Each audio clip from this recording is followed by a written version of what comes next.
पशुपतिः पातु दक्षिणे पातु शङ्करः पश्चिमे पातु विश्वेशो नीलकण्ठस्ततोत्तरे ऐशान्यां पातु मां शर्वो ह्याग्नेयां पार्वतीपतिः नैऋत्यां पातु मां रुद्रो वायुव्यां नीललोहितः ऊर्ध्वे त्रिलोचनः पातु अधरायां महेश्वरः एताभ्यो दशदिग्भ्यस्तु सर्वतः पातु शङ्करः।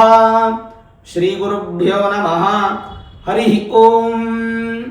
ಆತ್ಮೀಯ ಪ್ರಿಯ ಪ್ರೇಕ್ಷಕ ಮಿತ್ರರೇ, ನಿಮ್ಮೆಲ್ಲರ ಜೀವನ ಸುಖಕರ, ಸಮೃದ್ಧಿಕರ, ಲಾಭಕರವಾಗಿರಲಿ ಅಂತ ನನ್ನ ಆರಾಧ್ಯ ದೇವಿ ಹೊರನಾಡು ಅನ್ನಪೂರ್ಣೇಶ್ವರಿಯ ಪಾದಗಳಿಗೆ ನಮಸ್ಕರಿಸ್ತಾ, ಪ್ರಿಯ ಪ್ರೇಕ್ಷಕ ಮಿತ್ರರೇ, 19ನೇ ತಾರೀಕು ಮಾರ್ಚ್ ತಿಂಗಳು 2026 ಚಾಂದ್ರಮಾನ ಯುಗಾದಿ. ನಾಡಿನ ಸಮಸ್ತ ವೀಕ್ಷಕರಿಗೂ ಯುಗಾದಿ ಹಬ್ಬದ ಹಾರ್ದಿಕ ಶುಭಾಶಯಗಳು. ಹೊಸ ಸಂವತ್ಸರ, ಪರಾಭವ ನಾಮ ಸಂವತ್ಸರದ ಫಲ ಈ ಒಂದು ವರ್ಷದಲ್ಲಿ ನಿಮ್ಮ ಜೀವನ ಸುಖವಾಗಿರಬೇಕು ಅಂತ ನಾನು ಕೂಡ ದೇವಿಯಲ್ಲಿ ಪ್ರಾರ್ಥನೆ ಮಾಡ್ತೇನೆ. ಮಾರ್ಚ್ ತಿಂಗಳಲ್ಲಿ ಯುಗಾದಿ, ಚಾಂದ್ರಮಾನ ಯುಗಾದಿ. ನಾಡಿನ ಸಮಸ್ತ ವೀಕ್ಷಕರಿಗೂ ಯುಗಾದಿ ಹಬ್ಬದ ಹಾರ್ದಿಕ ಶುಭಾಶಯಗಳನ್ನು ಹೇಳ್ತಾ, ದ್ವಾದಶ ರಾಶಿ ಗೋಚಾರ ಫಲ ಹೇಗಿದೆ ನಿಮ್ಮ ರಾಶಿ ನೋಡೋಣ.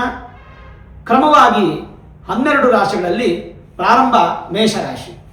ಮೇಷರಾಶಿ ಅಂದರೆ ಅಶ್ವಿನಿ ನಕ್ಷತ್ರದ 4 ಪಾದಗಳು, ಭರಣಿ ನಕ್ಷತ್ರದ 4 ಪಾದಗಳು, ಕೃತಿಕಾ ನಕ್ಷತ್ರದ ಮೊದಲನೇ ಪಾದ, ಒಟ್ಟು 9 ಪಾದ ಸೇರಿ ಮೇಷರಾಶಿ ಆಗುತ್ತೆ.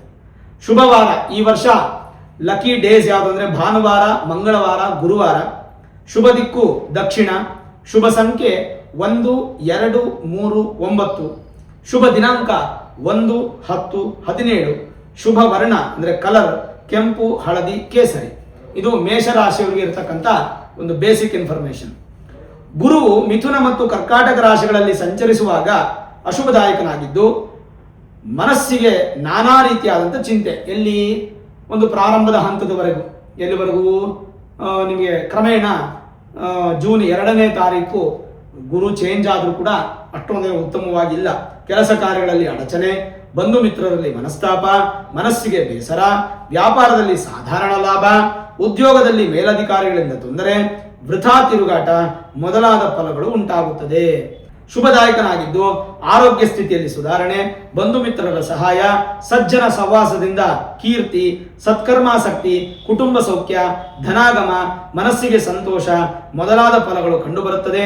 ಶನಿಯು ಪ್ರಸ್ತುತ ಮೇಷರಾಶಿಯವರಿಗೆ ಶನಿ ಮೀನರಾಶಿಯಲ್ಲಿರೋದು.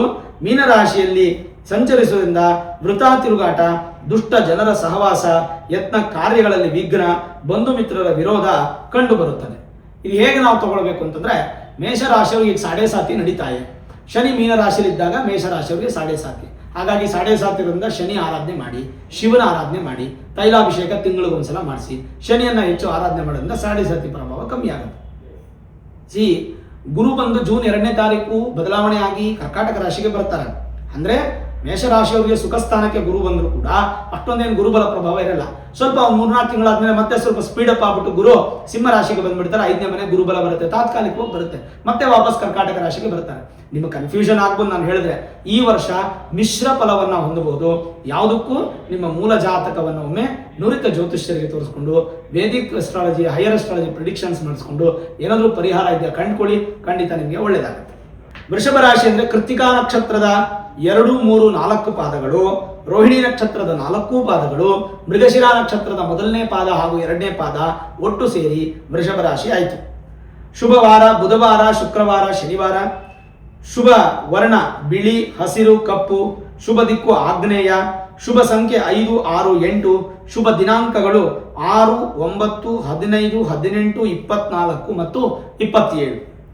ಇನ್ನು ಮಿಥುನ ರಾಶಿ ಅಂದರೆ ವೃಷಭ ರಾಶಿಯವರಿಗೆ ಮಿಥುನ ರಾಶಿಯಲ್ಲಿ ಸಂಚರಿಸುವಂತಹ ಗುರು ಅಂದರೆ ಈಗ ಮಾರ್ಚ್ 19ರಿಂದ ಜೂನ್ 12ನೇ ತಾರೀಕು, ಜೂನ್ 2ನೇ ತಾರೀಕಿನವರೆಗೂ ಮಿಥುನ ರಾಶಿಯಲ್ಲಿ ಗುರು ಇರ್ತಾರೆ. ಅಂದರೆ ವೃಷಭ ರಾಶಿಯವರಿಗೆ ಗುರುಬಲ ಇದೆ ಅಂತ ತಗೋಬಹುದು. ಅದಾದ್ಮೇಲೆ ಗುರುಬಲ ಹೋಗುತ್ತೆ. ಹೆಂಗೆ? ಮಿಥುನ ರಾಶಿಯಲ್ಲಿ ಗುರು ಸಂಚರಿಸುವಾಗ ಶುಭದಾಯಕನಾಗಿದ್ದು ಆರೋಗ್ಯ ಸುಧಾರಣೆ. ವೃಷಭ ರಾಶಿಯವರಿಗೆ ಅರ್ಥ ಮಾಡ್ಕೊಳ್ಳಿ, ಮಿಥುನ ರಾಶಿಗೆ ಹೇಳ್ತಾ ಇದ್ದಾರೆ ಅಂತ ನೀವು ಕನ್ಫ್ಯೂಷನ್ ಮಾಡ್ಕೋಬಾರದು. ವೃಷಭ ರಾಶಿಯವರಿಗೆ ಮಿಥುನ ರಾಶಿಯಲ್ಲಿ ಗುರು ಸಂಚರಿಸುವಾಗ, ಅಂದ್ರೆ ಈಗ ಮಿಥುನ ರಾಶಿಯಲ್ಲಿ ಗುರು ಇದ್ದಾರೆ, ನೆಕ್ಸ್ಟ್ ಕರ್ಕಾಟಕ ರಾಶಿಗೆ ಹೋಗ್ತಾರೆ. ಹಾಗಾಗಿ ವೃಷಭ ರಾಶಿಯವರಿಗೆ ಮಿಥುನ ರಾಶಿಯಲ್ಲಿ ಗುರು ಸಂಚರಿಸುವಾಗ ಶುಭದಾಯಕನಾಗಿದ್ದು ಆರೋಗ್ಯ ಸುಧಾರಣೆ, ವ್ಯಾಪಾರ ವ್ಯವಹಾರಗಳಲ್ಲಿ ಧನಲಾಭ, ಧರ್ಮ ಕಾರ್ಯಾಸಕ್ತಿ, ಬಂಧು ಮಿತ್ರರ ಸಹಾಯ, ವಸ್ತ್ರಾಭರಣ ಪ್ರಾಪ್ತಿ, ಶುಭ ಕಾರ್ಯದಲ್ಲಿ ಯತ್ನ ಸಫಲ ಮೊದಲಾದ ಫಲಗಳು ಉಂಟಾಗುತ್ತದೆ. ಅದೇ ಕರ್ಕಾಟಕ ರಾಶಿಗೆ ಜೂನ್ 2ಕ್ಕೆ ಬಂದ್ಬಿಡ್ತಾರಲ್ಲ, ಬಂದ ಮೇಲೆ ಸಿಂಹ ರಾಶಿಯಲ್ಲಿ ಬರೋದಕ್ಕೆ ಒಂದು ಸ್ವಲ್ಪ ಮುಂದೆ ಹೋಗಿ ಹಿಂದೆ ಬರ್ತಾರೆ, ಅಂದ್ರೆ ಸ್ವಲ್ಪ ಸ್ಪೀಡಾಗಿ ನೇರವಾಗಿ ಹೋಗ್ತಾರೆ, ವಕ್ರಿಯಾಗಿ ಹಿಂದಕ್ಕೆ ಬರ್ತಾರೆ. ಇದೆಲ್ಲ ನಾನು ಆಯಾ ತಿಂಗಳ ಮಾಸ ಭವಿಷ್ಯದಲ್ಲಿ ಹೇಳ್ಕೊಡ್ತೀನಿ. ಸಂಚರಿಸುವಾಗ ಕೆಲಸ ಕಾರ್ಯಗಳಲ್ಲಿ ಸಣ್ಣ ಪುಟ್ಟ ಅಡಚಣೆಗಳು, ಮನಸ್ಸಿಗೆ ಚಿಂತೆ, ವ್ಯಾಪಾರದಲ್ಲಿ ಅಲ್ಪ ಲಾಭ, ವೃಥಾ ತಿರುಗಾಟ, ವಿರೋಧಿಗಳಿಂದ ತೊಂದರೆ, ಕುಟುಂಬದಲ್ಲಿ ಅಹಿತಕರ ವಾತಾವರಣ ಕಾಣಬಹುದು. ಅದೇ ತರ ಶನಿ ವೃಷಭ ರಾಶಿಯವರಿಗೆ ಲಾಭ ಸ್ಥಾನದಲ್ಲಿರೋದ್ರಿಂದ ಶುಭದಾಯಕನಾಗಿದ್ದು ಸರ್ಕಾರಿ ಕ್ಷೇತ್ರದ ಕೆಲಸ ಕಾರ್ಯಗಳಲ್ಲಿ ಅಭಿವೃದ್ಧಿ, ಆರೋಗ್ಯ ಸುಧಾರಣೆ, ಸ್ಥಿರಾಸ್ತಿ ಸಂಪಾದನೆ. ಗೃಹ ಪ್ರವೇಶ ಮಾಡ್ತೀರಾ ವೃಷಭ ರಾಶಿಯವರು ಈ ವರ್ಷ. ವ್ಯಾಪಾರ ವ್ಯವಹಾರಗಳಲ್ಲಿ ಪ್ರಗತಿ, ಧನಲಾಭ ಮೊದಲಾದ ಫಲಗಳನ್ನು ನಿರೀಕ್ಷೆ ಮಾಡಬಹುದು. ಅಂದ್ರೆ ಗುರು ಬಂದು ನಿಮಗೆ ಜೂನ್ 2ನೇ ತಾರೀಕುವರೆಗೂ ಚೆನ್ನಾಗಿದ್ದು, ಆಮೇಲೆ ಗುರು ಚೆನ್ನಾಗಿಲ್ಲ. ಆದರೆ ಈ ವರ್ಷ ಪೂರ್ತಿ ವೃಷಭ ರಾಶಿಯವರಿಗೆ ಶನಿ ಚೆನ್ನಾಗಿರೋದ್ರಿಂದ ಭಯಪಡೋ ಅವಶ್ಯಕತೆ ಇಲ್ಲ. ಯಾವುದಕ್ಕೂ ನಿಮ್ಮ ಮೂಲ ಜಾತಕವನ್ನು ಒಮ್ಮೆ ನುರಿತ ಜ್ಯೋತಿಷ್ಯರಿಗೆ ತೋರಿಸ್ಕೊಂಡು Vedic astrology, higher astrology predictions ಅನ್ನು ಮಾಡಿಸ್ಕೊಂಡು ಏನಾದರೂ ಪರಿಹಾರ ಇದ್ರೆ ಗುರು ಮಾಡ್ಕೊಳ್ಳಿ, ಖಂಡಿತ ನಿಮಗೆ ಶುಭ ಫಲ ಪ್ರಾಪ್ತಿಯಾಗುತ್ತೆ. ಮಿಥುನ ರಾಶಿ.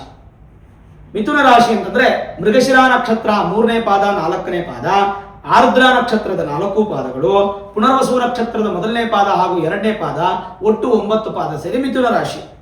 ಮಿಥುನ ರಾಶಿಗೆ ಶುಭವಾರ ಬುಧವಾರ, ಶುಕ್ರವಾರ, ಭಾನುವಾರ. ಶುಭವರ್ಣ ಕೆಂಪು, ಹಲ್ಲು ಹುಸಿರು. ರಿಟೇಕ್. ಶುಭವರ್ಣ ಕೆಂಪು, ಹಲ್ಲು ಹಸಿರು. ರಿಟೇಕ್. ಶುಭವರ್ಣ ಕೆಂಪು, ಹುಲ್ಲು ಹಸಿರು, ಶ್ಯಾಮ ಬಣ್ಣ. ಶುಭ ದಿಕ್ಕು ಉತ್ತರ. ಶುಭ ಸಂಖ್ಯೆ 3, 5, 6, 8. ಶುಭ ದಿನಾಂಕ 5/14/23. ಗುರುವು ಮಿಥುನ ರಾಶಿ ಮತ್ತು ಸಿಂಹ ರಾಶಿಗಳಲ್ಲಿ ಸಂಚಾರ ಮಾಡುವಾಗ, ಅಂದ್ರೆ ಈಗ ಪ್ರಸ್ತುತ ಮಿಥುನ ರಾಶಿಯವರಿಗೆ ಮಿಥುನ ರಾಶಿಯಲ್ಲೇ ಗುರು ಇದೆ, ಅಂದ್ರೆ ನಿಮ್ಮ ರಾಶಿಯಲ್ಲೇ ಗುರು ಇದೆ. ಮುಂದೆ ಕರ್ಕಾಟಕ ರಾಶಿಗೆ ಬರುತ್ತೆ, ಇವಾಗ ಜೂನ್ 2ನೇ ತಾರೀಕು ಬರುತ್ತೆ. ಅದಾದ್ಮೇಲೆ ಒಂದು 3-4 ತಿಂಗಳಾದ್ಮೇಲೆ ಸಿಂಹ ರಾಶಿಗೆ ಹೋಗುತ್ತೆ. ಹೀಗೆ ಗುರುವು ಮಿಥುನ ಹಾಗೂ ಸಿಂಹ ರಾಶಿಗಳಲ್ಲಿ ಸಂಚರಿಸುವಾಗ ಸರ್ಕಾರಿ ಸಂಬಂಧಪಟ್ಟಂತ ಕೆಲಸ ಕಾರ್ಯಗಳಲ್ಲಿ ಅಡಚಣೆ, ಬಂಧು ಮಿತ್ರರಲ್ಲಿ ವಿರೋಧ, ಸ್ತ್ರೀ ಸಂಬಂಧವಾದ ವ್ಯವಹಾರಗಳಿಂದ ಮನಸ್ಸಿಗೆ ಚಿಂತೆ, ವ್ಯಾಪಾರದಲ್ಲಿ ನಷ್ಟ, ಕೃಷಿಯಲ್ಲಿ ಅಲ್ಪ ಪ್ರಗತಿ, ಈ ತರದ ಫಲಗಳು ಮೊದಲಾದ ಅಶುಭ ಫಲಗಳು ಕಂಡು ಬರುತ್ತದೆ. ಆದರೆ ಜೂನ್ 2ನೇ ತಾರೀಕು ಗುರು ಕರ್ಕಾಟಕ ರಾಶಿಗೆ ಬರ್ತಾರಲ್ಲ, ಮಿಥುನ ರಾಶಿಯವರು ಯೋಗ ರಾಶಿಯಲ್ಲಿ ಸಂಚರಿಸುವಾಗ ಶುಭದಾಯಕನಾಗಿದ್ದು ಆರೋಗ್ಯದಲ್ಲಿ ಸುಧಾರಣೆ, ವ್ಯಾಪಾರ ವ್ಯವಹಾರಗಳಲ್ಲಿ ಧನಲಾಭ, ಕೀರ್ತಿ ವೃದ್ಧಿ, ಶುಭ ಕಾರ್ಯ ಯತ್ನ ಸಫಲ, ವಸ್ತ್ರಾಭರಣಗಳ ಪ್ರಾಪ್ತಿ, ಬಂಧು ಮಿತ್ರರ ಸಹಾಯ ಮೊದಲಾದ ಫಲಗಳು ಲಭಿಸುತ್ತದೆ. ಶನಿಯು ನಿಮ್ಮ ರಾಶಿಗೆ 10ನೇ ಮನೆಯಲ್ಲಿ ಕೂತ್ಕೊಂಡಿರೋದ್ರಿಂದ ದುಷ್ಟ ಜನರ ತೊಂದರೆಗಳು ನಿಮಗೆ ಸಮಸ್ಯೆಗಳಾಗ್ತಾ ಇರುತ್ತೆ, ಉದ್ಯೋಗದಲ್ಲಿ ಅಭಿವೃದ್ಧಿಗೆ ವಿಘ್ನಗಳು ಬರ್ತಾ ಇರುತ್ತೆ, ಕಾರ್ಯ ಸಾಧನೆಗೆ ಅಧಿಕ ತಿರುಗಾಟಗಳು ಬರುತ್ತೆ, ಕುಟುಂಬದಲ್ಲಿ ಅನಾರೋಗ್ಯ ಬಂದು ವೃಥಾ ಧನವ್ಯಯ ಮೊದಲಾದ ಅಶುಭ ಫಲಗಳು ಇದೆ. ಆದರೂ ಶನಿ ನಿಮ್ಮ ರಾಶಿಯಾಧಿಪತಿಗೆ ತ್ರಿಕೋಣಾಧಿಪತಿ ಆದ್ರಿಂದ ಶನಿ ಶಾಂತಿ ಇತ್ಯಾದಿ ಪೂಜೆಗಳು ಬೇಕಿಲ್ಲ. ಗುರು ಕೂಡ ಕರ್ಕಾಟಕ ರಾಶಿಗೆ ಪ್ರವೇಶವಾದ್ಮೇಲೆ ಮಿಥುನ ರಾಶಿಯವರಿಗೆ ಸೂಪರ್ ಆಗಿರುತ್ತೆ. ಅಂದ್ರೆ ಮಿಥುನ ರಾಶಿಯವರಿಗೆ ಜೂನ್ 2ನೇ ತಾರೀಕಿಂದ ಅದ್ಭುತವಾಗಿರುತ್ತೆ. ಓವರಾಲ್ ನೋಡಿದಾಗ ಈ ವರ್ಷ ಮಿಥುನ ರಾಶಿಯವರಿಗೆ ಚೆನ್ನಾಗೇ ಇದೆ, ಚಿಂತೆ ಮಾಡೋ ಅವಶ್ಯಕತೆ ಇಲ್ಲ. ಯಾವುದಕ್ಕೂ ನಿಮ್ಮ ಮೂಲ ಜಾತಕವನ್ನು ಒಮ್ಮೆ ನುರಿತ ಜ್ಯೋತಿಷ್ಯರಿಗೆ ತೋರಿಸ್ಕೊಂಡು Vedic astrology, higher astrology predictions ಅನ್ನು ಮಾಡಿಸ್ಕೊಂಡು ಏನಾದರೂ ಸುಲಭ ಪರಿಹಾರಗಳಿದ್ರೆ ಮಾಡ್ಕೊಳ್ಳಿ, ಖಂಡಿತ ಒಳ್ಳೆಯದಾಗುತ್ತೆ. ಕರ್ಕಾಟಕ ರಾಶಿ. ಪುನರ್ವಸು ನಕ್ಷತ್ರದ 4ನೇ ಪಾದ, ಪುಷ್ಯಮಿ ನಕ್ಷತ್ರದ 4 ಪಾದಗಳು, ಆಶ್ಲೇಷ ನಕ್ಷತ್ರದ 4 ಪಾದಗಳು, ಒಟ್ಟು 9 ಪಾದ ಸೇರಿ ಕರ್ಕಾಟಕ ರಾಶಿ ಆಗುತ್ತೆ. ಶುಭವಾರ ಸೋಮವಾರ, ಮಂಗಳವಾರ, ಗುರುವಾರ. ಶುಭರತ್ನ ಮುತ್ತು, ಹವಳ, ಪುಷ್ಯರಾಗ. ಶುಭ ವರ್ಣ ಬಿಳಿ, ಕೆಂಪು, ಹಳದಿ. ಶುಭ ದಿಕ್ಕು ವಾಯುವ್ಯ. ಶುಭ ಸಂಖ್ಯೆ 2, 3, 9.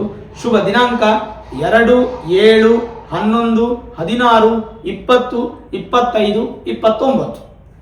ಸರಿ, ಕರ್ಕಾಟಕ ರಾಶಿಯವರಿಗೆ ಹೇಗಿದೆ?